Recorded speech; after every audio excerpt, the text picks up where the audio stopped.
शिकारपुर में देरीना दुश्मनी पर मुखालिफिन ने घर पर हमला करके फायरिंग शुरू कर दी। फायरिंग से एक ही खानदान के 5 अफराद जाँ बहक हो गए। वाक़े के बाद पुलिस का कच्चे में दौरान ऑपरेशन मुल्जिमान से फायरिंग का तबादला हुआ, जिसमें 2 डाकू हलाक और 10 से ज़ायद ज़ख्मी हो गए। शिकारपुर में देरीना दुश्मनी पर मुखालिफिन ने घर पर हमला करके फायरिंग शुरू कर दी। फायरिंग से एक ही खानदान के 5 अफराद जाँ बहक हो गए।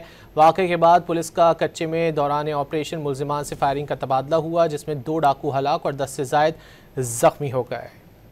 शिकारपुर में देरीना दुश्मनी पर मुखालिफिन ने घर पर हमला करके फायरिंग शुरू कर दी। फायरिंग से एक ही खानदान के 5 अफराद जाँ बहक हो गए।